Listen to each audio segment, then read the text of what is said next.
நீங்க வீட்டுக்கு போய் ஒய்ஃபை கூட்டுவாங்க, உங்களுக்கு அவ்வளவு கஷ்டமா அந்த கேரிங் தான். ஒய்ஃப் இண்டிவிஜுவலா ப்ளே பண்ணதான் வந்திருக்கும், நீ எங்களை எதுக்கு ட்ரிகர் பண்ற மாதிரி பண்ற? திறந்து வச்சிருக்கீங்கல்ல கண்ணை, அதை அடுத்த சீசன்ல மூடி வச்சுக்கோங்க. நல்லா திறந்து வச்சு பாருங்க, இல்ல நெக்ஸ்ட் சீசன்ல க்ளோஸ் பண்ணிக்கோங்கன்னு சொல்லி வேற ட்ரிகர் பண்ணிட்டாங்க. அப்ப சும்மா விடுவாரா? வச்சு செய்வாரா செய்ய மாட்டாரா? குளிச்சுட்டு வந்துருவீங்களா திவ்யா? உங்களுக்கு ஏதாவது பிரச்சனை போது திவ்யா குளிச்சிட்டீங்களா? அப்படி நான் குளிச்சா உனக்கு என்ன, குளிக்கலன்னா உனக்கு என்னன்னு சொல்லி ஒரு மொக்க கொடுக்க போக, ஓ மை காட் சீரியஸ்லி தட்டுனதானே விழும். ஸோ அந்த டென்ஷன்ல அது வந்து எனக்கு வந்து வேகமா தட்டி வச்சிருச்சு.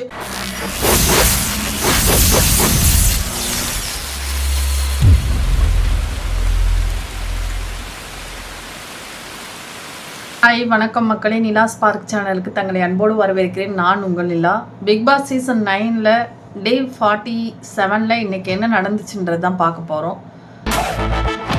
அலை கடலான திரண்டு வந்து ஆர்ப்பாட்டமே இல்லாமல் இங்கு அமைதியாக அமர்ந்திருக்கும் என் ரசிக பெருமக்களே, உங்கள் எல்லோருக்கும் என் அன்பார்ந்த முதல் வணக்கம். ஸோ மார்னிங் பார்த்தீங்கன்னா அமித் ரொம்ப ஃபீல் பண்ணுறாரு விக்கல்ஸ் விக்ரம்கிட்ட சொல்லி. ஏன்னா அவர் தான் செட்டு மாறி போயிட்டார்ல, சூப்பர் சிங்கருக்கு போக வேண்டியதுக்கு பிக் பாஸ் செட்டுக்கு போயிட்டார்ல. என்ன ஸ்பேஸ் எடுத்து ஆக்கியூபை பண்றேன் யார்? நான் எங்க எப்படி இருக்க வேண்டியவன்? அதனால அவருக்கு உள்மனசு வந்து சொல்லுது, நீ ஒழுங்கா ப்ளே பண்ணலாடான்னு. அதனால அவர் வந்து சொல்லி புலம்பிட்டு இருக்காரு. என்ன புலம்ப விட்டுட்டியாடா. ஸோ அடுத்தது பார்த்தீங்கன்னா நேற்று நடந்துச்சு இல்லையா, அதாவது இந்த வீக் நடந்த டாஸ்கோட பெஸ்ட்டு ஒஸ்ட்டு செலக்ட் பண்ணுங்க அப்படின்னு சொல்லும் பொழுது, முதல்ல இவங்களுக்கெல்லாம் ஒஸ்ட் பர்ஃபார்மன்ஸ்னால் என்னன்னே தெரியவே இல்லை. ஆக்சுவலாக ஒஸ்ட் பர்ஃபார்மன்ஸ்னால் அவங்களோட பார்ட்டிசிபேஷன் கம்மியாக இருக்கணும், அவங்க அந்த டாஸ்கில் இருந்தது நிறைய பேருக்கு ஹிடனாக இருந்திருப்பாங்க, தெரியாமல் இருந்திருக்கும், இல்லை அவங்களோட பர்ஃபார்மன்ஸோ இல்லை என்டர்டெயினோ எதுவும் ரசிக்கிற மாதிரி சுவாரஸ்யமாக இல்லை அப்படின்ற இந்த கேட்டகரியில் தான் ஒஸ்ட்டை வந்து செலக்ட் பண்ணணும். இதில் சாண்ட்ராவோ திவ்யாவோ ஒரு பெரிய ரோல் எடுத்து ஒரு கேப்டனாக இருந்த சாண்ட்ராவும், இல்லை அந்த கேப்டன்சியை மதிக்காமல் ஒஸ்ட்டாக பிஹேவ் பண்ண கனி, அவங்க டீமுக்குள்ளே அவங்க டிஸ்கஸ் பண்ணதெல்லாம் வந்து இங்கே ஷேர் பண்ணி ஹவுஸ்மேட்ஸ்கிட்ட மற்ற டீம்கிட்டலாம் நல்ல பர்ஃபார்மர்னு சொல்லி தன்னை சொல்லணும்னு சொல்லி இந்த தாய்மை பண்பு அன்னபூர்ணி அந்த குணத்தெல்லாம் வெளிப்படுத்தினாங்க இல்லையா. அவங்க வந்து ரொம்ப நல்ல பர்ஃபார்மர், அதனால எல்லாரும் சேர்ந்து ஒரே குட்டையில் ஒரு மட்ட மாதிரி சாண்ட்ராவையும் திவ்யாவையுமே சொல்ல போக, திவ்யாவே சாண்ட்ரா உள்ள முதுகுல குத்த. எங்க டீம்ல உள்ள சாண்ட்ராவை சொல்றேன், ஏன்னா அவங்களும் நான் ஒன்று தெரிஞ்சு போச்சுடா, இந்த பிரபஞ்சத்துல உங்க மத்தியில இந்த உசுரை காப்பாத்துறது ரொம்ப சிரமம். பிரஜன் வந்து இவங்க ரெண்டு பேரையும் சொல்ல, அது சாண்ட்ராவே ரிக்வஸ்ட் பண்ணி எங்க ரெண்டு பேருமே சொல்ல, நாங்களே போறோம் ஜெயிலுக்கு தானே, எந்த வேலையும் செய்யாம அங்கே போய் கதை அடிக்கலாம்னு சொல்லி பிளான் பண்ணியிருந்தாங்க. ஸோ நேத்திக்கு சாண்ட்ரா பிக் பாஸ் உங்கள் கண்ணை நல்லா திறந்து வச்சு பாருங்க, இல்லை நெக்ஸ்ட் சீசனில் க்ளோஸ் பண்ணிக்கோங்கன்னு சொல்லி வேற ட்ரிகர் பண்ணிட்டாங்க. அப்போ சும்மா விடுவாரா? வச்சு செய்வாரா செய்ய மாட்டாரா? திறந்து வச்சிருக்கீங்கல்ல கண்ணை, அதை அடுத்த சீசன்ல மூடி வச்சுக்கோங்க. குரலா மாட்டு ஐட்டத்தையும் மனுஷ ஐட்டத்தையும் மிக்ஸ் பண்ணி எரிஞ்சிட்டாங்களே. ஓகே, நீங்கள் ஜெயிலுக்கு போகணும் ஒஸ்ட் பர்ஃபார்மர் செலக்ட் பண்ணியிருக்கிறதுனால, ஆனால் இந்த வீட்டில் உள்ள எல்லா வேலைகளும் டே ஃபுல்லாக நீங்கள் தான் பார்க்கணும், நைட்டில் தான் உங்களை வந்து சிறையில் அடைக்கப்படும் அப்படின்னு சொல்லிட்டாரு. ஸோ டே ஃபுல்லானா ஹவுஸ் கிளீனிங் அவங்க தான் பண்ணும், கிச்சன் அவங்க தான், வெசல்ஸ் அவங்க தான், ரெஸ்ட் ரூம் கிளீனிங் இது எல்லாமே ஹோல் ஹவுஸு ஃபுல்லாகவே க்ளீன் பண்ணுறது அவங்க தான் சொல்லிட்டாங்க. இருவராக மட்டுமே செய்ய வேண்டும் சமையல். இப்போ ஆஸ் யூஷுவல் வந்து இந்த ரெண்டு பேரையும் கைட் பண்ணுறது யார் அப்படின்னா விக்கல்ஸ் விக்ரம். ஏன்னா அவர் தான் கிங் ஆஃப் த ஹவுஸ் இல்லையா, அவரே அப்படி ஒரு பிம்பத்தை அவரே மேக் பண்ணியிருக்காரு.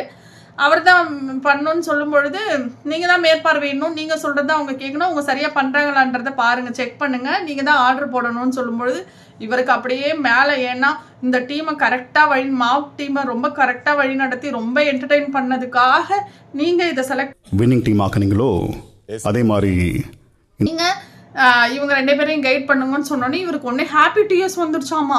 போய் அந்த ரெண்டு பேரை கூப்பிடுங்கடா. வருஷத்துக்கு ஒரு கிரிக்கெட்ட சிக்கிறா சாமி உட்காந்து ஒரு சீனை கிரியேட் பண்றாரு.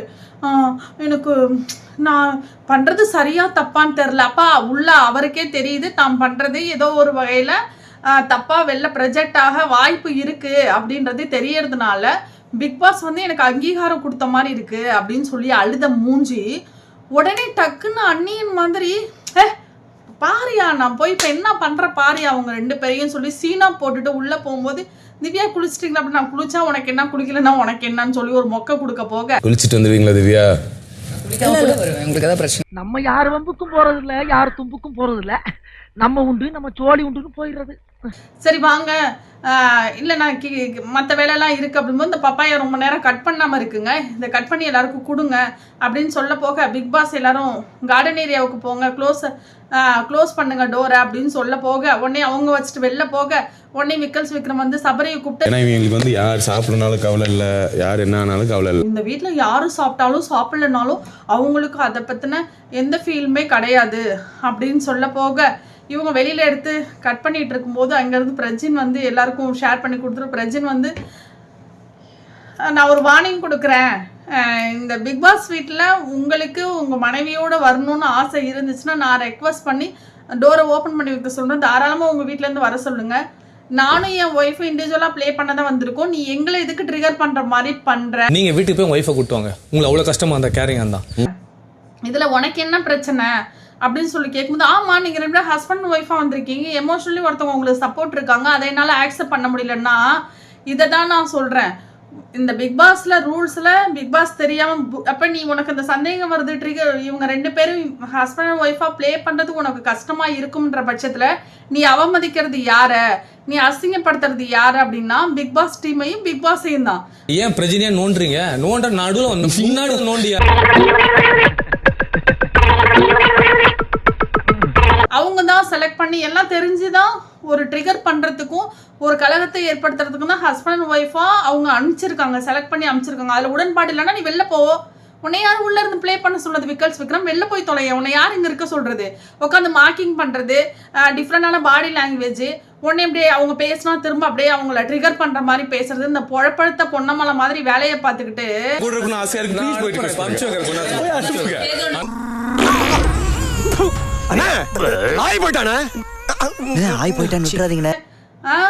அப்போ இந்த மாதிரி ட்ரிகர் ஆகி லூசு மாதிரி பேசிக்கிட்டு அவங்க ஒரு வார்னிங் கொடுத்துட்டு இந்த மாதிரி பண்ணாத அப்படின்னு சொல்லும்பொழுது உனக்கு விருப்பம் இல்லை, உனக்கு எமோஷனல் பாண்டிங் இருக்குன்னா அதுதான் அதை கடந்தாயா நீ ப்ளே பண்ணணும்னு பார்வதி கூட அட்வைஸ் பண்ணுறாங்க. இதை நீ ஏற்றுக்கிட்டு தான் ஆகணும், இதை ஏற்றுட்டு அடுத்தது கடந்து போக திரும்ப அதையே நீ பேசிட்டு அதையே ரிப்பீட் பண்ணிட்டு இருக்காதுன்னு சொல்லும்பொழுது அதை கூட ஆக்செப்ட் பண்ணாமல் உனக்கு ஒன்று தோணுது இது எனக்கு ஒன்று தோணுதுன்னு திரும்ப அவர் மட்டும் யோசிக்கிறது இல்லாமல் ஹவுஸ்மேட்ஸில் உள்ள எல்லார்ட்டையுமே அவங்க சேர்ந்து விளையாடுறாங்க, தனியாக விளையாடுறேன்னு சொன்னாங்க, சேர்ந்து விளையாடுனாங்கன்னா அது அவங்களோட பிளே, அதில் உனக்கு என்ன பலிக்குது, உனக்கு என்ன பிரச்சனை? 2 பேரும் பயங்கர யூனிட்டியாக இருக்கிறாங்க. முதல்ல ஹஸ்பண்ட் ஒய்ஃபாக நான் ப்ளே பண்ண வரேன்னு அவங்க ஒரு முடிவு எடுத்தது, அதுக்கே நம்ம என்ன பண்ணணும், பாராட்டணும். அவங்க இதில் எவ்வளோ பர்சனல் இஷ்யூஸ் வரும், எவ்வளோ ப்ராப்ளத்தை அவங்க ஃபேஸ் பண்ணணும், வெளியில் அவங்க குழந்தைங்க இருக்கிறாங்க, இவ்வளோ விஷயத்த ஃபேஸ் பண்ணிவிட்டு நாங்கள் ரெடியாக இருக்கோம் ஓகேன்னு சொல்லி அவங்க வரும்பொழுது நீ அவங்கள எதிர்த்து ஃபேஸ் பண்ணி இதில் எப்படி ஜெயிக்கிறன்றது தான். நீங்கள் 2 பேர் வந்துட்டீங்க, நீங்கள் 2 பேர் வந்துட்டு அதுக்கு என்ன பண்ண முடியும், போய் நானுக்கிட்டு சாகு ஊர் போய் சேர்ற வரைக்கும் மட்டும் வாயை கொடுக்காம போய் சேரணும், அப்படி மட்டும் நல்லபடியாக சேர்த்து விட்டு அடுத்த மாதம் மொட்டை அடிக்கிறேன் நான் இல்லையே, இல்லை சொல்லிட்டு வெளில கிளம்பு. இதையே திரும்ப இந்த பாயிண்ட்டை வச்சு இந்த சீசன் ஃபுல்லாக ஓட்டலான்னு விக்ரம் வந்து முடிவு பண்ணிட்டாருன்னு தான் சொல்லணும்.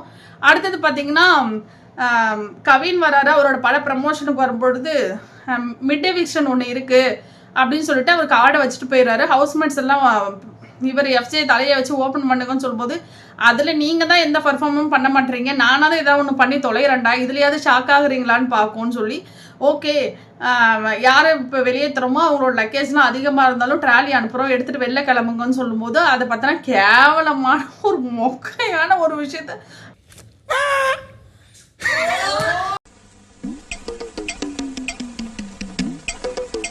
பிக் பாஸ் செய்வார்னு எதிர்பார்க்க பிராங்க். ஆமாம், ஏன்னா இவங்களோட பர்ஃபார்மன்ஸ் அப்படி இருக்குது, அவர் வாய்ஸ் மட்டும்தான் கொடுக்க முடியும், வேறு என்ன பண்ண முடியும், நம்ம ஏதாவது ஒன்று பண்ணுவோம்னு சொல்லி இறங்கி வந்து அவர் ஏதோ ஒரு பண்ண மாதிரி தான் இருந்துச்சு. அடுத்து பார்த்திங்கன்னா இவர் கவின்லாம் வெளில போனதுக்கப்புறம் சாப்பாடு டைமு, அப்போது பேட்ரி மாற்றுங்க அப்படின்னு சொன்னோடனே வியானா போய் திவ்யாவோட பேட்ரி எடுத்து, ஏன்னா அவங்க சர்விங் டீமில் இருந்து சர்வ் பண்ணிகிட்டு இருக்காங்க, மாற்ற போகும்போது எஃப்ஜே இல்லை வேண்டாம் அவங்களே வந்து மாற்றிக்கிட்டோம் அப்படின்னு சொல்கிறாரு. திரும்ப இவங்க எதுவும் கண்ணுக்குள்ளே போயிட்டாங்க வியானா. திரும்ப வியானா வரும்போது வந்து எனக்கு கீ கொடுங்க ரொம்ப காரமாக இருக்குன்னு சொல்லி கேட்கும் பொழுது இவங்க திவ்யா என்ன சொல்கிறாங்க, திவ்யாவுக்கு ஓகே நான் தரேன் அப்படின்னு சொல்லி இவங்க ரெடி ஆகிட்டாங்க கீ கொடுக்கறதுக்கு. பிக் பாஸ் வந்து ஏன் உங்கள் பேட்டரியை மாற்றலை திவ்யா அப்படின்னு சொல்லும்போது வியானா உங்கள்கிட்ட தானே சொன்னேன் அப்படின்னு, இல்லை நான் மாத்திரேன்னு சொல்லி சாண்ட்ரா எடுத்துகிட்டு போய் மாற்றிட்டாங்க.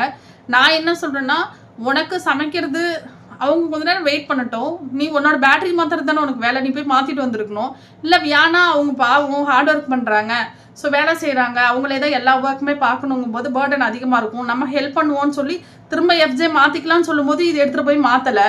ஸோ அந்த டென்ஷனில் அது வந்து எனக்கு வந்து வேகமாக தட்டி வச்சிருச்சு. ஓ மை காட், சீரியஸ்லி தட்டுனதானே விழும். உடனே இப்படி வைக்கலாமா, எனக்கு ரொம்ப ஹர்ட் ஆயிடுச்சு அப்படி இப்படின்னு சொல்லி அவரோட ஆரோக்கிய தோழன் எஃப்ஜேட்ட போய் சொல்கிறாங்க.